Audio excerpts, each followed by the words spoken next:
Bonjour et bienvenue sur My Fashion Stories Box podcast, le podcast des petites histoires de la grande histoire de la mode. Je m'appelle Catherine et je suis heureuse de vous accueillir dans ce nouvel épisode. Aujourd'hui, nous aborderons un sujet qui a façonné les sociétés et les cultures à travers l'histoire, les origines de l'identification de genre à travers les vêtements. Des civilisations anciennes aux tendances de la mode moderne, les vêtements ont toujours joué un rôle crucial dans l'expression de l'identité de genre. Mais comment sont nées ces associations et comment ont-elles évolué au fil du temps? Dans cet épisode, nous voyagerons à travers différentes époques et examinerons comment les vêtements ont été utilisés pour définir et distinguer les rôles de genre.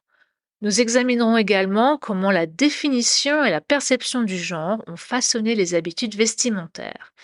Et enfin, nous verrons comment les mouvements contemporains remettent en question et redéfinissent aujourd'hui les normes traditionnelles d'identification de genre.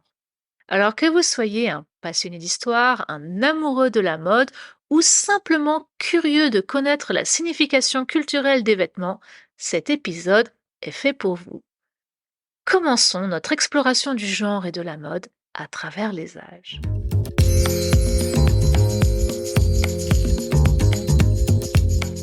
Avant d'explorer quelles étaient les habitudes vestimentaires pour traduire le genre de celui qui les portait, définissons d'abord quelques mots-clés, à savoir le genre et le sexe. Cela pourrait s'avérer être utile pour la continuité de ce sujet. L'Organisation mondiale de la santé définit le sexe comme les différentes caractéristiques biologiques et physiologiques des hommes et des femmes, telles que les organes reproducteurs, les chromosomes, les hormones, etc., alors que le genre est défini comme les caractéristiques socialement construites des hommes et des femmes, telles que les normes, les rôles et les relations entre les groupes de femmes et d'hommes. Cela varie d'une société à l'autre et peut être modifié. La notion de genre comprend 5 éléments principaux: relationnel, hiérarchique, historique, contextuel et institutionnel. En d'autres termes, le sexe est objectif, défini par la nature, tandis que le genre est subjectif et fixé par la société. Gardons cela à l'esprit et débutons notre voyage dans le monde antique avec des civilisations comme l'Égypte, la Grèce et Rome pour comprendre leur définition et leur perception de cette notion de genre et comment elle s'est traduite à travers les vêtements. Même si la société égyptienne antique était construite comme une société patriarcale, les hommes et les femmes étaient considérés comme égaux et les femmes pouvaient bénéficier des mêmes opportunités, accéder au même type d'éducation et de profession que les hommes. Cela doit être relié à la vision qu'avaient les anciens Égyptiens de l'ordre naturel, qui était une question de maintien d'un équilibre entre les différentes forces. Une perte d'équilibre conduirait au désordre et au chaos. Il y a même une certaine androgénéité dans la représentation des hommes et des femmes. Cette organisation sociale et les différences relativement faibles entre les rôles des deux sexes se traduisent dans leur style vestimentaire. Les hommes portaient généralement des vêtements ressemblant à un kilt, appelé shendit, dont les matières, les tissus, les ornements et la longueur dépendaient de leur statut et de leur rôle dans la hiérarchie de la société. Généralement, les femmes, quant à elles, portaient des robes, appelées calasiris, atteignant les chevilles. Cependant, elles pouvaient aussi porter des shendits, comme les hommes, voire même être nues, la nudité n'étant pas considérée comme un tabou social. Les bijoux, les chaussures, les coiffures comme les perruques et les couronnes, le maquillage et les autres accessoires n'étaient pas liés au sexe de celui qui les portait. Ils pouvaient être portés indifféremment par les hommes comme par les femmes et étaient là pour refléter les rôles et les hiérarchies sociétales. Passons maintenant à la Grèce antique. Nous constatons un certain changement dans la perception des genres. La société est encore patriarcale, mais l'égalité entre hommes et femmes ne fait pas partie de l'ordre social. Au contraire, la vision de l'ordre naturel des choses est plus dichotomienne. Les forts et les faibles, les gouvernants et les gouvernés, les dirigeants étant les hommes et les gouvernés étant majoritairement les femmes. Et pour cela, nous pouvons remercier une personne en particulier, le philosophe grec Aristote et sa perception des genres basée sur leurs caractéristiques biologiques et intellectuelles. Aristote croyait que les femmes étaient des hommes déformés et des versions imparfaites du sexe masculin. Il pensait que le corps des femmes était trop froid pour produire la chaleur vitale nécessaire à la transformation complète d'un fœtus en mâle. Cela les rendait intrinsèquement défectueuses. Les femmes étaient considérées comme passives et dépourvues de la capacité de donner une forme ou une âme à la matière, contrairement au principe masculin actif. D'un point de vue intellectuel, Aristote considérait les femmes comme incapables de se contrôler par la raison, comme le pouvaient les hommes. Il considérait que l'âme des femmes et leur capacité de pensée rationnelle étaient inférieures à celle des hommes. Tout en reconnaissant certaines forces intellectuelles des femmes, comme la prudence, la mémoire, etc., il les considérait néanmoins comme moins adaptées au raisonnement abstrait que les hommes. S'appuyant donc sur ses convictions concernant les déficiences biologiques et mentales féminines, Aristote affirmait que les femmes n'étaient adaptées qu'au rôle domestique et non à la politique ou à la vie publique. Il a justifié la domination masculine et le statut subordonné des femmes comme étant naturel et correspondant à leur nature inhérente perçue. Ainsi, en substance, Aristote a proposé une vision hiérarchique du genre enracinée dans le déterminisme biologique, l'utilisant pour justifier la restriction des femmes à la sphère domestique privée, tout en réservant les affaires publiques aux hommes en tant que sexe dit supérieur. Ces idées, comme vous l'avez peut-être déjà compris, ont profondément façonné pendant des siècles les attitudes occidentales à l'égard du genre. Ajoutez à cela le principe général de modestie qui régissait le mode de vie des Grecs de l'Antiquité et vous obtenez une image complète de cette société. En termes vestimentaires, comment cette différence de perception du genre s'est-elle reflétée? Eh bien, les hommes et les femmes portaient le même type de vêtements de base, une tunique, appelée aussi chiton pour les hommes et péplos pour les femmes, et qui était attachée à la taille par une ceinture. Comme vêtement d'extérieur, un vêtement semblable à un châle était porté et était appelé himation. La différence entre les hommes et les femmes résidait dans le fait que les vêtements des femmes étaient plus restrictifs, comprenez plus longs et plus couvrants que ceux portés par les hommes. Et si nous regardons maintenant la coiffure, les hommes gardaient leurs cheveux plus longs et naturels et portaient la barbe, tandis que les femmes se coiffaient avec des tresses et des chignons et ornaient leurs cheveux de couronnes tout en se couvrant la tête. À Rome, la perception du genre était très similaire à celle de la Grèce antique, héritée d'Aristote. Les hommes étaient les dirigeants et les femmes les gouvernées. Les hommes participent activement à la vie sociale tandis que les femmes sont plus passives, leur position étant définie par rapport à leur père puis à leur mari. Les femmes étaient considérées comme ayant de faibles capacités de jugement et une libido primitive, les rendant irrationnelles. La femme romaine idéale était une matrone qui filait elle-même son tissu, supervisait les affaires de sa famille, fournissait à son mari des enfants, de la nourriture et une maison bien gérée, tout en faisant preuve d'une modestie appropriée. Comment cela s'est-il traduit en termes de vêtements? Idem, les hommes et les femmes romains s'habillaient de manière très similaire aux hommes et femmes de la Grèce antique. La seule différence étant pour les hommes qui, parallèlement à l'expansion territoriale de l'Empire romain, ont incorporé les habitudes vestimentaires des tribus conquises, et les femmes qui portaient toujours la palla et la stola, une longue tunique et un châle comme vêtements principaux. En termes de coiffure, les hommes romains avaient tendance à avoir les cheveux courts et à se raser le visage, tandis que les femmes se coiffaient en chignons sophistiqués avec des tresses et des boucles. Durant la majorité du Moyen Âge européen, les vêtements pour hommes et femmes ont gardé un style relativement similaires, différents principalement par la longueur et la couvrance. Plus long et plus couvrant, bien entendu, pour les femmes, suivant ainsi le principe général d'identification de genre hérité de la période romaine.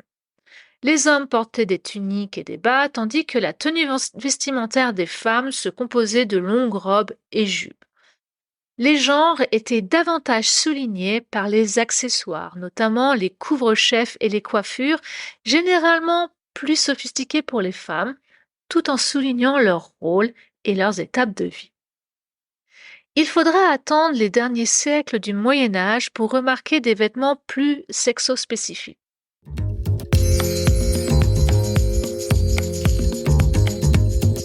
Un changement majeur s'est produit au cours des XIVe et XVe siècles, considéré comme le début de la Renaissance. Non seulement cette période voit l'apparition du concept moderne de mode, un changement plus rapide des silhouettes et l'avènement de styles vestimentaires plus élaborés, mais les vêtements commencent à être utilisés pour mettre en valeur les parties du corps, accentuant et exagérant les attributs masculins et féminins. Les rôles de genre ont commencé à évoluer lentement, les femmes gagnant, toute proportion gardée, un peu plus de pouvoir. Pensez simplement à des femmes comme la reine Élisabeth Ier d'Angleterre ou Catherine de Médicis en France, qui dirigeaient directement ou en tant que régentes leurs pays respectifs et contribuaient à leur influence culturelle. Toutefois, ces femmes constituaient davantage l'exception que la règle. La femme idéale de la Renaissance devait être silencieuse, discrète et modeste. Elle constituait le témoignage visuel de la richesse de leur famille, mais leur rôle principal était de se marier et d'avoir des enfants. Si la Renaissance voit se développer un culte de l'apparence, l'habillement était ici destiné à souligner la richesse et les parties du corps de chaque sexe considérées comme attirantes. Les vêtements pour hommes sont devenus plus courts, laissant apparaître des jambes qui devaient être longues et musclées et considérées comme ce que j'appelle le nouveau sexy. Leurs vêtements de bas, les culottes, arrivaient jusqu'aux genoux, voire même mi-cuisse, étaient plus ou moins volumineuses et ressemblaient à des jupes. L'entrejambe, elle, se révélait avec un accessoire dit pudique, la braguette, qui était là surtout pour accentuer la virilité des hommes, tandis que les pourpoints, en vêtements semblables à une veste, étaient rembourrés pour donner de la puissance au torse et aux épaules. Tous ces vêtements étaient utilisés pour imposer physiquement celui qui les portait dans la société et faire en sorte que les gens comprennent à quel point il était puissant et désirable. Pour les femmes, la modestie vestimentaire était la clé. Leurs vêtements étaient là pour les couvrir autant que possible, mais ils servaient également de métaphore de leur position et du rôle social attendu.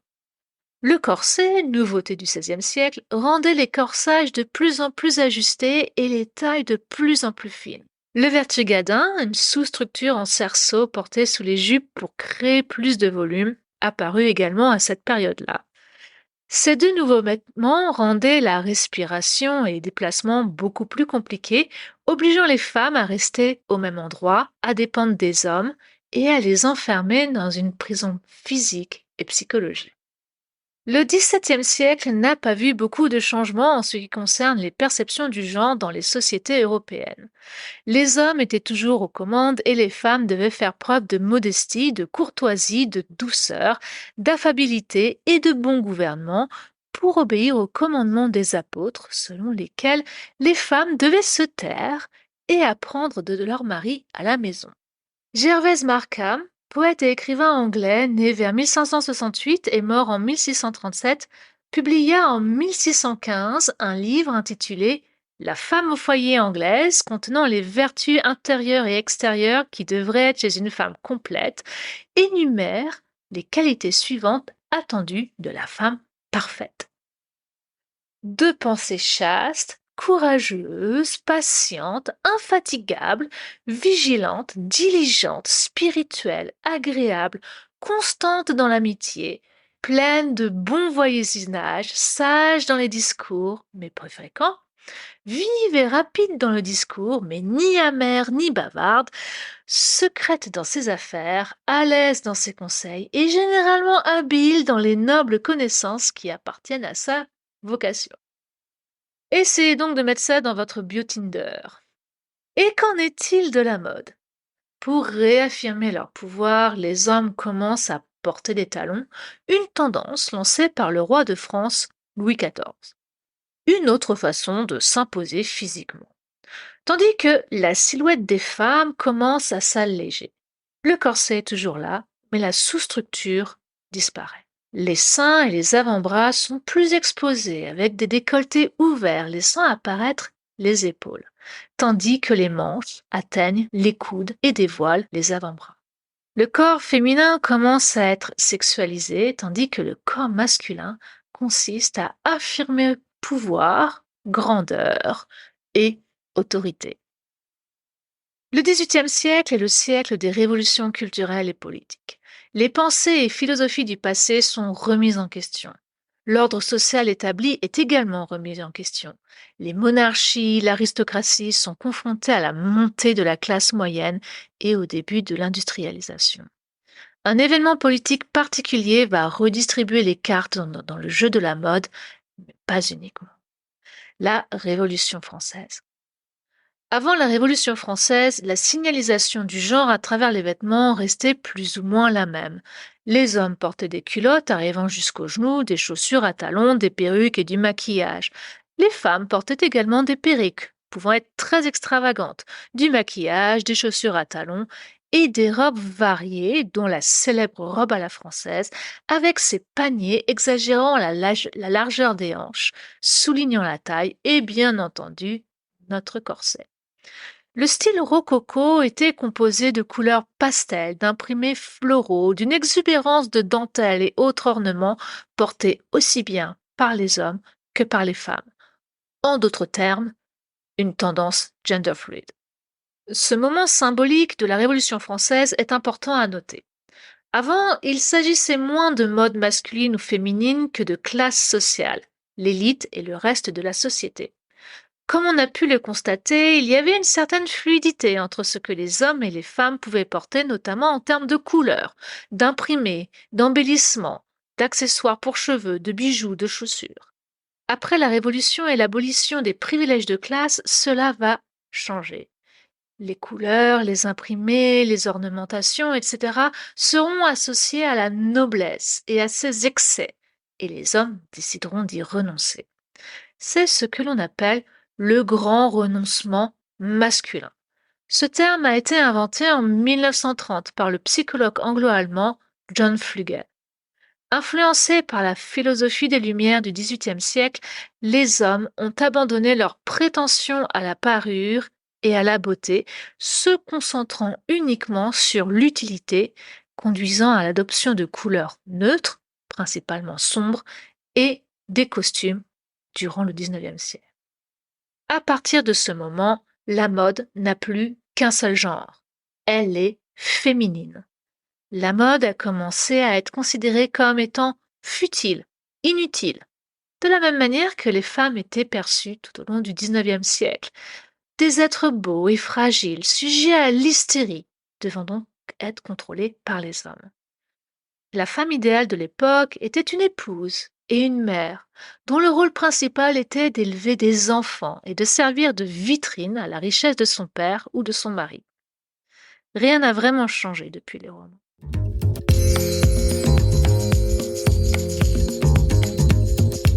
Alors que la silhouette des hommes n'a pas beaucoup évolué à partir du milieu du XIXe siècle jusqu'à la Seconde Guerre mondiale, la silhouette des femmes a quant à elle subi des changements radicaux. De la silhouette en sablier avec la crinoline en passant par la silhouette sinueuse en S avec le faux cul, le corset pour façonner la poitrine et la taille, la modification de la longueur des jupes, etc. Tout cela visant à renforcer l'identification du genre et la perception du rôle des femmes dans la société. À la fin du XIXe siècle, dans les sociétés européennes, il était convenu que les hommes portent des pantalons, des costumes, les cheveux courts, peu d'accessoires, des couleurs neutres et sans fioritures. À défaut, les hommes étaient considérés comme efféminés, c'est-à-dire affichant des attributs associés aux femmes, comme la frivolité, l'irrationalité. C'est ce qui arriva aux dandys du début du XIXe siècle et à leur transgression de genre par l'adoption de codes féminins comme le corset, le maquillage et une attention générale portée à leur apparence. Les femmes, quant à elles, devaient porter des vêtements longs et compliqués, pleins d'ornements et bien entendu les jupes et les corsets. Et celles qui voulaient remettre en question ces conceptions de genre à travers les vêtements, notamment en portant des pantalons, symbole suprême du statut masculin et du pouvoir, étaient poursuivies. Le XXe siècle a été le témoin de changements spectaculaires dans les rôles de genre, en particulier pendant et après les guerres mondiales. Alors que les hommes étaient appelés à combattre sur le front, les femmes ont dû assumer leurs fonctions et sont entrées sur le marché du travail. Elles ne se limitèrent plus à leur rôle traditionnel de mère et d'épouse et commencèrent à jouer un rôle économique et politique actif. Ce changement conduit à des changements pratiques dans leurs vêtements. Les pantalons auparavant réservés aux hommes sont devenus acceptables pour les femmes pendant les années de guerre, notamment en raison de leur aspect pratique. Les années 60 et surtout 70 voient l'émergence de la mode unisexe. Des créateurs comme Yves Saint Laurent ont introduit des vêtements qui brouillent les frontières traditionnelles entre les sexes, comme l'emblématique smoking pour femmes, le smoking. Cette période marque aussi le début d'une évolution lente mais régulière vers des interprétations plus fluides du genre dans la mode. Sans oublier, bien entendu, Jean-Paul Gaultier dans les années 1980 qui tentait de faire porter des jupes aux hommes ainsi que des corsets, voulant faire évoluer les silhouettes vers quelque chose de plus fluide. Aujourd'hui, nous pouvons constater une meilleure acceptation et une célébration croissante de la mode non genrée et non binaire.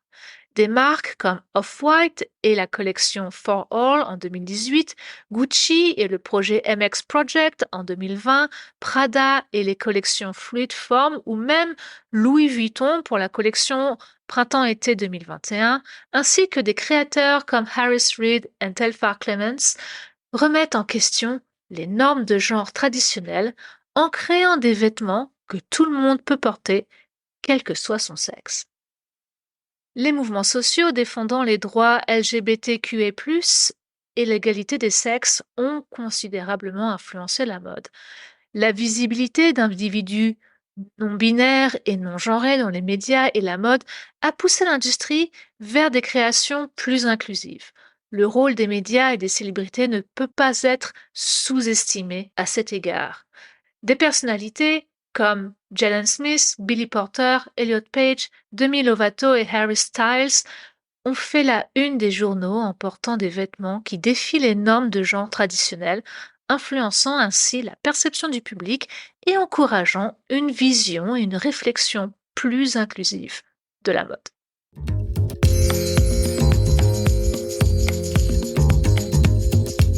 Je voudrais conclure cet épisode sur un fait intéressant. Vous avez peut-être remarqué que sur les peintures des siècles passés, jusqu'à un certain âge, les jeunes garçons et les jeunes filles étaient habillés exactement de la même façon, suivant une silhouette que l'on associerait avec notre vision moderne aux filles. Cette coutume remonte au moins au XVIe siècle, lorsqu'il était courant que tous les jeunes enfants d'Europe soient vêtus de robes jusqu'à l'âge de 6 ou 7 ans environ. Au cours de la période allant du XVIe au XIXe siècle, les garçons de toutes les classes sociales, qu'ils soient enfants d'aristocrates ou de roturiers, portaient des robes. Cette pratique était dictée par trois raisons principales. Des raisons pratiques, sociales et culturelles. Les raisons pratiques sont que les robes étaient plus faciles pour changer les couches et les sous-vêtements pendant les années d'apprentissage de la propreté. Elle permettait également plus de flexibilité pour la croissance par rapport aux pantalons, réduisant ainsi les coûts à mesure que les enfants grandissaient rapidement. Et puis, les robes étaient plus simples à fabriquer et à transmettre entre frères et sœurs. Quant aux raisons sociales, j'ai découvert que cette pratique reflétait la vision aristotélicienne de l'époque médiévale selon laquelle les différences entre les sexes étaient de degrés plutôt que de nature. Les robes étaient simplement considérées comme des vêtements pratiques et unisexes pour les enfants et non symboliques du genre. La cérémonie dite de la culotte, qui avait lieu entre 6 et 8 ans, marquait la transition symbolique vers la masculinité lorsque les garçons commençaient à porter des pantalons. Et parmi les raisons culturelles, dans certaines régions, notamment en Irlande, on pensait que les robes protégeaient les garçons des enlèvements par les fées. Les familles des classes supérieures habillaient leurs garçons en filles pour les protéger contre les enlèvements. Ainsi, bien qu'initialement ancrée dans le pragmatisme, cette tradition s'est perpétuée en raison des normes sociales et des croyances sur l'innocence de l'enfance, avant que les rôles de genre ne soient strictement imposés à travers les vêtements. Cette pratique a commencé à décliner au début du XXe siècle à mesure que les concepts binaires de genre se sont solidifiés. Et lorsqu'il s'agit du rose pour les filles et du bleu pour les garçons, cette association de couleurs entre les sexes est un phénomène relativement moderne apparu au milieu du XXe siècle et qui s'est répandu particulièrement après la Seconde Guerre mondiale. En effet, après la Seconde Guerre mondiale, le marketing de masse et la culture de consommation ont mis l'accent sur les distinctions entre les sexes pour vendre des produits tels que des vêtements, des jouets et des accessoires codés par couleur pour garçons et pour filles. Des personnalités influentes comme Mamie Eisenhower, Marilyn Monroe et Brigitte Bardot ont également contribué à populariser le rose comme couleur féminine dans les années 50 et 60 grâce à leur visibilité et leur choix de mode. Lorsqu'il est question d'identification de genre à travers les vêtements, il semble que tout ne soit qu'une question de marketing et de génération de profit. Comme nous l'avons exploré ensemble, l'histoire de l'identification de genre à travers les vêtements est riche et complexe. Des civilisations anciennes aux tendances modernes, les vêtements ont été un outil puissant pour exprimer et faire respecter les rôles de genre. Deux périodes sont particulièrement intéressantes à analyser pour comprendre notre perception moderne du genre à travers la mode. Le XIXe siècle, avec sa révolution industrielle et la genrification de la société, et la période de l'après-Seconde Guerre mondiale, avec la montée des efforts marketing pour encourager la consommation de masse. Aujourd'hui, nous nous trouvons à la croisée des chemins où les normes traditionnelles de genre sont remises en question et où la mode devient un espace un peu plus inclusif pour toutes les identités de genre. Mais n'oublions pas que l'identification et la perception du genre sont une norme sociale en mouvement, influencée par les positions politiques, ce qui rend sa traduction mode également hautement politique. Merci de m'avoir rejoint dans ce voyage à travers l'histoire de la mode. Si vous avez apprécié cet épisode, abonnez-vous et jetez un œil de My Fashion Stories Box podcast. Si vous avez envie de créer votre podcast, sachez que je peux vous aider. Et si vous avez des questions à me poser sur le sujet du jour, n'hésitez pas à me contacter. Vous trouverez plus d'informations et de ressources sur mon site internet www.mymarketing-toolbox.com, accessible également dans la description de cet épisode. Abonnez-vous au podcast sur votre plateforme d'écoute préférée pour ne manquer aucun épisode et suivez-moi sur Instagram et Facebook pour prolonger la discussion. Et si vous aimez My Fashion Stories Box podcast, laissez-moi un petit commentaire, ça me fera énormément plaisir.